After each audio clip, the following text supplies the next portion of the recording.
respecto de los activos, de quienes estaban cotizando para poderle pagar las pensiones a los jubilados. En buen chileno, Walter, ¿la población salió ganando o perdiendo con ese cambio? Yo diría que el cambio hacia la reforma previsional, el país como país salió ganando.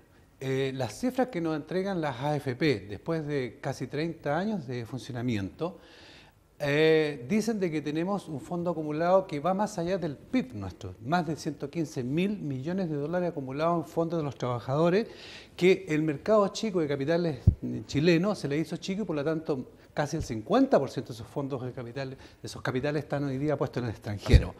Entonces, el país en cifra, y obviamente un país que tiene esa cantidad de ahorro, tiene un enorme capital, un enorme PIB, ¿cierto? Y eso significa mayor cantidad de trabajo, más inversión nacional, también inversión extranjera, y una serie de cosas que funcionan y hacen que ese capital, digamos, tenga un muy buen respaldo, le dé un muy buen respaldo al país frente a la comunidad extranjera. Es decir, en las cifras macro, el sistema de AFP es excelente. Ahora, sin duda, estos vaivenes en la economía internacional afectan...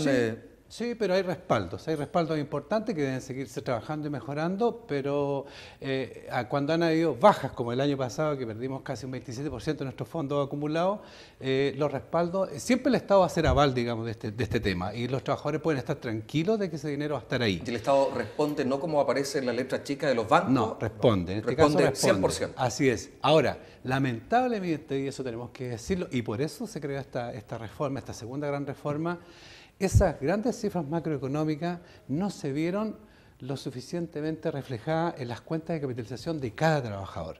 Y cuando las AFP en su creación prometen un 70% de tasa de reemplazo o sustitución o de jubilación respecto al imponible de cada trabajador, todavía no llegamos a esa cifra después de 30 años de funcionamiento de la AFP. Estamos en alrededor de un 45% de tasa de reemplazo o de sustitución o de pensión del trabajador respecto al sueldo imponible que él tiene. Por eso es que la persona ahí decía, al jubilar uno tiende a empobrecerse inmediatamente, porque si hoy día yo gano 500.000 pesos, por ejemplo, de imponible, lo que me está dando hoy día la AFP de jubilación va a ser una cifra alrededor de los 200 y tantos mil pesos, ya 250.000 pesos, etcétera, y eso, la verdad, es que es empobrecerse inmediatamente cuando uno jubila. Entonces, además de eso, existió otro problema, que las AFP, haciendo cierto su negocio y su trabajo previsional, no lograron la cobertura necesaria en este país e incluir a un montón de gente que está en la economía informal.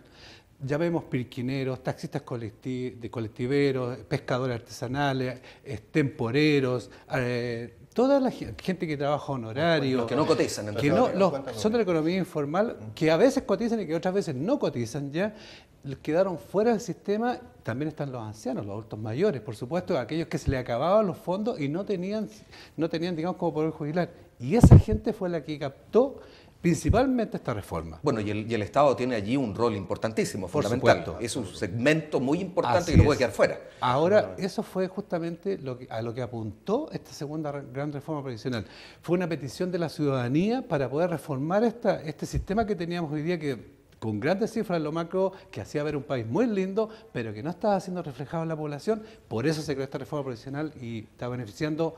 Yo diría que al año 2017 vamos a tener casi 1.800.000 personas incluidas, que estaban excluidas del sistema previsional y se van a poder incluir. Bueno, yo escuchaba hace muy poco, Juan José, que el ministro Kast señalaba lo siguiente, que el cambio a Ministerio de Planificación, de Ministerio Social, y hoy día a Mideplan, casi venía a significar, el significado de esta transformación en el país iba casi a ser tan importante como lo ocurrió con la segunda reforma de Previsión Social. ¿Es así?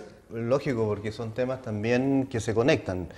Un país que pretende ser desarrollado también es un país que se preocupa por sus trabajadores en términos de jubilaciones futuras, pero también se preocupa de la superación de pobreza. Y este Ministerio Social obviamente que apunta al corazón de una situación que queremos mejorar, que es avanzar a no tener 2 millones de pobres, que es lo que tenemos hoy día en Chile. ¿Puedo interrumpirte muy brevemente? Sí, porque supuesto. Alguien en este momento nos sintoniza y dice, ¿de qué están hablando? Bueno, hablemos de previsión. Esa es la invitación que le hacemos a usted, programa que en este primer capítulo promete quedarse con usted a lo menos hasta fin de año. casi 6 meses en que estaremos compartiendo, un poquitito más yo creo, nos vamos a pasar al 2011, es lo más probable, compartiremos con usted sus inquietudes, vamos a estar en la calle, usted podrá comunicarse también con sus preguntas, sus consultas a través de un correo electrónico que le vamos a entregar dentro de muy poco. Y aquí en la mesa estamos con Walter Gómez, asesor de la Dirección Regional del Instituto de Previsión Social, el IPS, y con Juan José Cárcamo, especialista, experto en temas de previsión. Ahora sí. Gracias, Carlitos. Mira, yo me quiero referir un poco a la nota, porque la nota muestra y justifica plenamente que podamos realizar este tipo de programas. Fíjate que hay estudios que ha impulsado incluso la propia Subsecretaría de Previsión Social, donde se ha comprobado que el 50% de los chilenos ni siquiera sabe cuánto cotiza mensualmente para el sistema de pensiones. No sabe el monto. El 97% de los chilenos no tiene la menor idea cómo se calcula una pensión, cuáles son los tipos de pensión a los que puede optar. Juan José, ¿hay una obligación también de parte de uno de conocer, de informarse respecto a aquello? También hay una obligación ciudadana. Cuando uno está aportando, uno tiene que saber cuáles son sus derechos y aquí, digamos, cuando uno contrata un seguro, cuando uno contrata cualquier bien o servicio, uno se preocupa de leer el contrato y ver qué está contratando. Acá uno está contratando una pensión futura y muchas veces no se interioriza, bueno, ¿qué va a significar esto? Las personas a veces se enfrentan a una contingencia y no saben qué hacer. Por ejemplo, el seguro de cesantía, ¿cómo opera? El aporte previsional voluntario, qué significa, etcétera.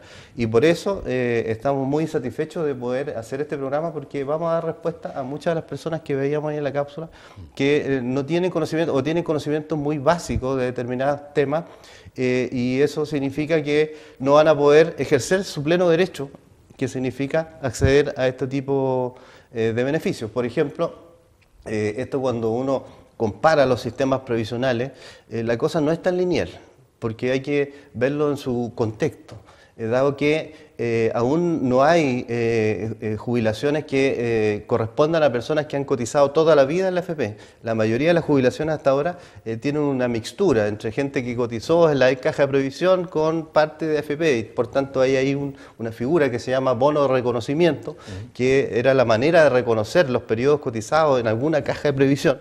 Como decía Walter, las cajas estaban vinculadas a la actividad.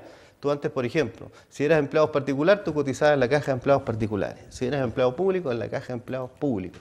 Cada una de esas cajas tenía una ley orgánica en particular que te pedía determinados requisitos, y en función de esos requisitos tú tenías derechos. Y por tanto, habían cajas que tú te jubilabas, por ejemplo, con las 12 últimas rentas. Y eso no es comparable con un sistema de capitalización donde tú, la lógica tiene que ver con la acumulación de dinero. Esa última renta de pronto eran bastante abultadas y la jubilación era equivalente. También había jubilación por antigüedad, donde habían personas que con 40 tú eres muy joven, pero a tu edad ya se podía jubilar por la cantidad de años cotizados. Entonces, ese tipo de cosas hoy día es muy distinto, porque el sistema de AFP lo que trae son reglas únicas y universales para todo el mundo. En cambio, la otra, depende de la caja en que tú estabas afiliado, tenía determinados beneficios y por tanto no eran tan comparables unas con otras. Walter, el breve sondeo que efectuamos, algo vamos a hacer también de aquello en el segundo bloque del programa, de este primer capítulo, ¿coincide con la impresión que tienen ustedes respecto a la población, del conocimiento o no sobre la reforma? El tema de la ignorancia previsional, como en otras áreas, es un tema mundial, no es solamente un tema de Chile. Es decir, el tema de que la gente no conozca sus derechos previsionales no solamente se da acá, y al igual que Juan José y muchos otros profesionales que hemos tenido la oportunidad de estudiar afuera y de ver las realidades de los países desarrollados y no desarrollados, nos hemos dado cuenta de que el tema del conocimiento, del saber cuánto se cotiza, cuándo jubilo, cuánto tengo que tener para poder jubilar, qué montos voy a sacar luego que salga jubilado, es un tema internacional. Ahí hay una ignorancia realmente bastante grande. Ahora, Chile es realmente innovador en este tema, y en esto hay que felicitar la iniciativa del Estado, ¿cierto?, que está haciendo a través de la Subsecretaría, en dar 3 años de educación a la gente en Chile a través de estos fondos de educación previsional, para que la gente se interiorice de qué se trata. Es una medida y una acción absolutamente innovadora, y en eso hay que felicitarlo. Leyendo un poco la ley, nos documentamos, por cierto, para efectuar este programa, y entre aquellas cosas que a mí en lo personal me quedó, es que efectivamente hay mucha gente que trabaja con boleta de honorario. Y la ley señala que en algún tiempo más todos aquellos también van a tener que cotizar, sí o sí. Ese es un gran avance, que significa en un periodo de alrededor de 5 años, en forma gradual, sí, las personas van a tener la obligación de cotizar y por tanto ya el sistema previsional se abre un universo muy amplio de trabajadores que no estaban cubiertos por la seguridad social en general, que no tenían cotizaciones de salud, que no estaban protegidos en la ley de accidente del trabajo y que por supuesto tampoco tenían cobertura de pensión futura. Entonces eso va a traer un cambio notable y va a traer también la obligación de cotizar. Ahora, está todavía por definir algunas cosas en términos de cómo va a operar, pero va a ser sin lugar a dudas un gran avance en materia de la cantidad de afiliados que van a efectivamente cotizar para el fondo de pensiones. No nos queda nada para cerrar este primer bloque. Permítanme agradecer a Walter. Antes de aquello, un consejo. No para nosotros, bueno, también para nosotros, para los que estamos aquí, los que están en la casa, donde nos estén viendo. Bueno, en primer lugar, especialmente para los habitantes de la región de Valparaíso, a través de Canal Quinta Visión, quiero decirle que lo primero es educarse por donde sea, con los medios que se tenga alcance, acudir a las instituciones de previsión, educarse mucho en el tema previsional y segundo, cotizar. Siempre una cotización, el que cotiza va a sacar una mejor pensión que aquel que no cotiza. Okay. Bueno, y a propósito de los lugares, de cómo informarse, lo estaremos haciendo en el segundo bloque con Jorge Figueroa, precisamente el director del Instituto de Previsión Social. Walter, nuevamente, nos quedamos con esta revista, ¿no es cierto? Por supuesto. No la vamos a ojear, la vamos a estudiar. Muy bien, gracias, Walter. Nosotros hacemos una breve pausa y retornamos muy pronto, muy luego, a su programa Hablemos de Previsión.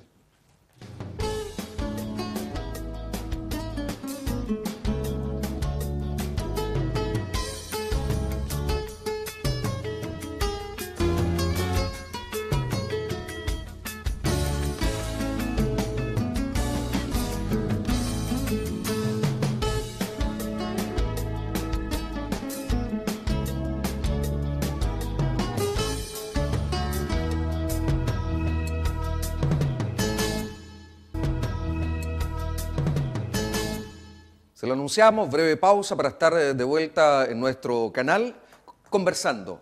Hablemos de previsión, es el desafío que le queremos plantear a usted que nos está viendo, donde nos esté viendo.